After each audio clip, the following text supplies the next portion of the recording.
সুপ্রিয় দর্শক মন্ডলী, যুদ্ধ কিন্তু অন্যদিকে মোড় নিচ্ছে। নতুন করে যুদ্ধে যোগ দিয়েছে 10টি রাষ্ট্র। ইতিমধ্যেই ইরানের পক্ষ নিয়েছে চীন, রাশিয়া এবং উত্তর কোরিয়া, অন্য পক্ষে ইসরায়েল এবং আমেরিকা। জানিয়ে দেব আমাদের হাতে থাকা সর্বশেষ আন্তর্জাতিক আপডেট বাংলা সংবাদ। শুরুতেই থাকছে সংবাদ শিরোনাম, এরপর জানাবো বিস্তারিত। ইরানি অভিযানে 67তম পর্ব, মার্কিন ঘাঁটিগুলো ইসরায়েলের সামরিক অবস্থানে বিধ্বংসী আঘাত। আরো থাকছে, যুক্তরাষ্ট্রকে যুক্তরাজ্যের ঘাঁটি নিয়ে কঠোর পদক্ষেপ নেবে ইরান। এবার ইরান যুদ্ধের আগের তুলনায় অনেক বেশি শক্তিশালী, মার্কিন অধ্যাপকের বলি। আল আকসা ঈদের নামাজে আসা মুসল্লিদের উপর ইসরায়েলি হামলা। ট্রাম্পের চাপে ইরানের জ্বালানি স্থাপনা হামলা বন্ধে রাজি নেতানিয়াহু। যুদ্ধ শুরুর পর ইসরায়েলের সবচেয়ে বড় হামলা চালালো ইরান। এদিকে জেরুজালেমে ইরানি ক্ষেপণাস্ত্র হামলা বেড়েছে। এবং সর্বশেষে জানিয়ে দিব, ইসরায়েলের তেল শোধনাগার ইরানে ভয়াবহ হামলা, উড়ে গেল ইসরায়েলের তেল শোধনাগার। এতক্ষণ শুনছিলেন সংবাদ শিরোনাম, এখন বিস্তারিত। তবে অনুরোধ থাকবে, এই ভিডিওটিতে একটি লাইক দিন এবং কমেন্টস করে জানিয়ে দিন আপনার গুরুত্বপূর্ণ মূল্যবান মতামত। ধন্যবাদ। ইরানি অভিযানের 67তম পর্ব, মার্কিন ঘাঁটিগুলো ইসরায়েলের সামরিক অবস্থানে বিধ্বংসী আঘাত। ইরানি ইসলাম বিপ্লবী গার্ড বাহিনী আরজিসির মার্কিন ইসরায়েলি অবস্থানগুলোকে প্রতিশোধমূলক অভিযানে 67তম পর্বের হামলা শুরু চালিয়েছে ইরান। এই পর্বে মার্কিন ঘাঁটি ইসরায়েলি সামরিক অবস্থানগুলো বিধ্বংসী আঘাত হানে ইরানি এক ঝাঁক সাধারণ ভারী ক্ষেপণাস্ত্র এবং ধ্বংসাত্মক ড্রোন। মার্কিন সেনাদের গোপন আস্তানাগুলো এবং রাডার স্থাপনা সংশ্লিষ্ট নানা সামরিক অবকাঠামো কেন্দ্র সহ ইহুদিবাদী ইসরায়েলের সামরিক নানা অবকাঠামো ছিল এই পর্বের হামলার মূল টার্গেট। ইয়া সাহেবাজ্জামান আদ-রিকিনি তথা হে ইমাম মাহদী আলাইহিস সালাম আমাদের উপলব্ধি করুন শীর্ষক প্রতীকী স্লোগান দিয়ে শুরু হয় এই পর্বের হামলাগুলো। পারস্য উপসাগরীয় অঞ্চলে মার্কিন সেনাদের আলী আল সালেম বিমান ঘাঁটি, মেরামত কেন্দ্র, বিমান হেলিকপ্টার সংরক্ষণ কেন্দ্র এবং মার্কিন নেতৃত্বাধীন পশ্চিমা জোটের অভিযান পরিচালনার কমান্ডো কেন্দ্র আঘাত করা হয়েছে। এছাড়াও উত্তর, দক্ষিণ, মধ্য ইসরায়েলি ইহুদিবাদী সেনাদের রাডার স্থাপনাগুলো, কৃত্রিম উপগ্রহ কেন্দ্রগুলো সাফল্যের সঙ্গে আঘাত হানা হবে বলে আরজিসি জানিয়েছে। সূত্র পাঁচ টুডে এমএএইচ। যুক্তরাষ্ট্রকে যুক্তরাজ্যের ঘাঁটি দিলে কঠোর পদক্ষেপ নেবে ইরান। ইরান হুঁশিয়ারি দিয়ে জানিয়েছে, যুক্তরাজ্য যদি যুক্তরাষ্ট্রকে তাদের সামরিক ঘাঁটি ব্যবহার করার সুযোগ দেয়, তবে তেহরান এটিকে সরাসরি আগ্রাসনের অংশ হিসেবে বিবেচনা করবে। শুক্রবার সিএনএন প্রতিবেদনে বলা হয়, ইরানের পররাষ্ট্রমন্ত্রী সাইদ আব্বাস আরাগচি ব্রিটিশ পররাষ্ট্রমন্ত্রীর সঙ্গে এক ফোনালাপ লন্ডনে অবস্থান নেতিবাচক পক্ষপাতদুষ্ট বলে সমালোচনা করেন। সতর্ক করেন, যুক্তরাষ্ট্রকে ঘাঁটি ব্যবহারের সুযোগ দেওয়া হলে তা ইরানের বিরুদ্ধে শত্রুতামূলক পদক্ষেপ হিসেবে গণ্য হবে। এর জবাবে ডাইনিং স্টেটের এক মুখপাত্র জানান, যুক্তরাজ্য কেবলমাত্র নির্দিষ্ট প্রতিরক্ষামূলক সীমিত উদ্দেশ্য যুক্তরাষ্ট্রকে সহায়তা দিয়েছে, মধ্যপ্রাচ্য ইরানের হামলার প্রেক্ষাপটে নেওয়া হয়েছে। তিনি আরো বলেন, আমাদের অবস্থান শুরু থেকে স্পষ্ট, আমরা প্রথম হামলায় অংশ নেইনি এবং বৃহত্তর যুদ্ধ জড়াচ্ছি না।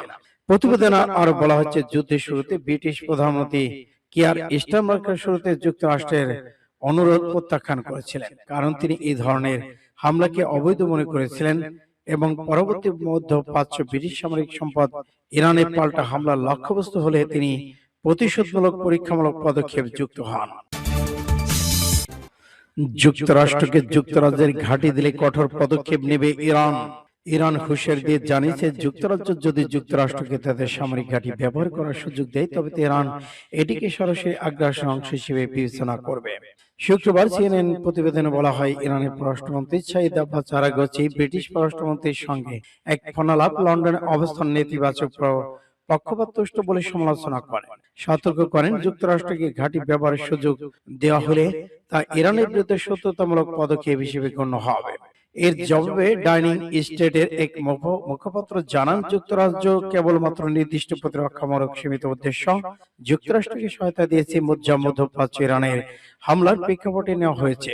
তিনি আরো বলেন, আমাদের অবস্থান শুরু থেকে স্পষ্ট, আমরা প্রথম হামলায় অংশ নেইনি এবং বৃহত্তর যুদ্ধ জড়াচ্ছি না।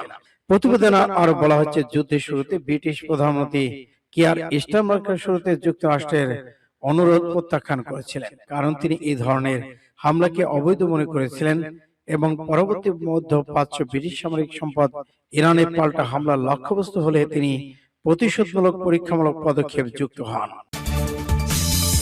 আল-আকসায় ঈদের নামাজে আসা মুসল্লিদের উপর ইসরায়েলের হামলা। ফিলিস্তিনে পবিত্র আল-আকসা মসজিদে ঈদ উল ফিতর নামাজ আদায়ের মুসল্লিদের বাধা দিয়েছে ইরান ইসরায়েলি বাহিনী।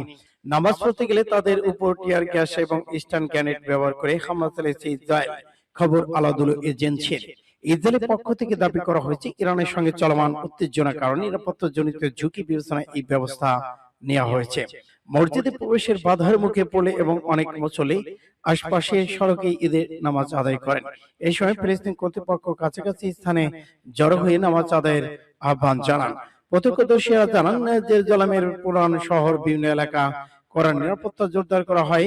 একাধিক স্থান টিয়ার গ্যাস ব্যবহার করে মানুষকে ছত্রভঙ্গ করা হয়েছে এবং অসংগত একজনকে আটক করা হয়েছে। এদিকে টানা প্রায় 21 দিন ধরে আল আকসা মসজিদ বন্ধ রয়েছে বলে জানা যায়। ঈদের দিনে মুসল্লিদের প্রবেশ করতে দেয়নি। সূত্র ইত্তেফাক এসকে। ট্রাম্পের চাপে ইরানের জ্বালানি স্থাপনায় হামলা বন্ধে রাজি নেতানিয়াহু। ইরানের জ্বালানি স্থাপনায় হামলা বন্ধে সম্মত হয়েছেন ইসরায়েলের প্রধানমন্ত্রী বেনিয়ামিন নেতানিয়াহু। যুক্তরাষ্ট্রের প্রেসিডেন্ট ডোনাল্ড ট্রাম্প এই ধরনের হামলা ক্ষোভ প্রকাশ করার পরই এই সিদ্ধান্ত আসে। খবর সিএনএন। বৃহস্পতিবার দেয়া ভাষণ নেতানিয়াহু জানান, বিশ্বের বৃহত্তর গ্যাস ক্ষেত্রগুলোকে একটি ইরানের সাউথ পার্সেল হামলা পর তিনি ট্রাম্পের নতুন আহ্বান গুরুত্বপূর্ণ জ্বালানি হিসেবে ব্যবহার করা হচ্ছে, যার প্রভাব বিশ্ববাজারে জ্বালানির দাম বেড়ে যায়। এই হামলা নিয়ে নেতানিয়াহু দাবি করেছেন ইসরায়েল একাই এটি পরিচালনা করেছেন। এতে ট্রাম্পের কোনো বক্তব্যের সঙ্গে মিল পাওয়া যায়, যেখানে তিনি বলেন যুক্তরাষ্ট্র আগাম ছুটিতে জানতেন না। তবে মার্কিন ইসরায়েল একাধিক সূত্র জানিয়েছে হামলার বিষয়ে ওয়াশিংটন অবগত হয়েছিল এবং দুই নেতার বক্তব্যের সঙ্গে সংঘর্ষে। যুদ্ধ শুরুর পর ইসরায়েলের সবচেয়ে একালের বড় হামলা চালালো ইরান। ইসরায়েল যুক্তরাষ্ট্রের যৌথ হামলার পর যুদ্ধ শুরুর পর ইসরায়েলকে লক্ষ্য করে বড় মিসাইল হামলা চালিয়েছে ইরান। সর্বশেষ হামলায় একসঙ্গে অন্তত 30টি ব্যালিস্টিক মিসাইল ছুড়েছে ইরানি বাহিনী, যার অন্তত একটি মিসাইল সরাসরি তেল আবিবে আঘাত এনেছে।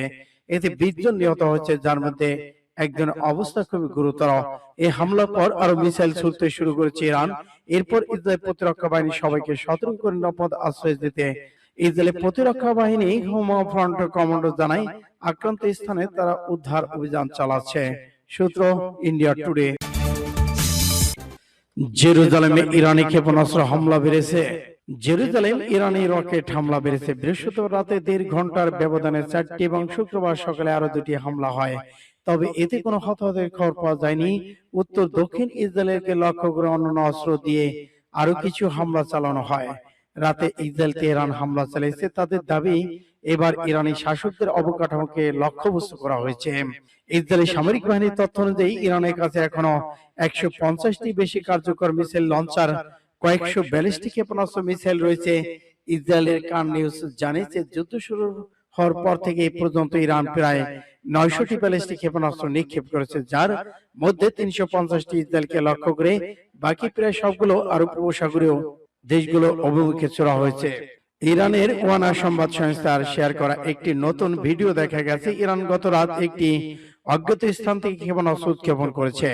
যদি ইসরায়েলের দাবি তারা ইরানকে নতুন ক্ষেপণাস্ত্র উৎপাদন থেকে বিরত রাখতে, কিন্তু ইসলামিক রিভলিউশন গার্ড কর্পস আরজিসির মুখপাত্র বলেছেন, যুদ্ধকালীন সময় ইরানে ক্ষেপণাস্ত্র উৎপাদন শিল্প উচ্চ মাত্রায় কাজ করে চলেছে।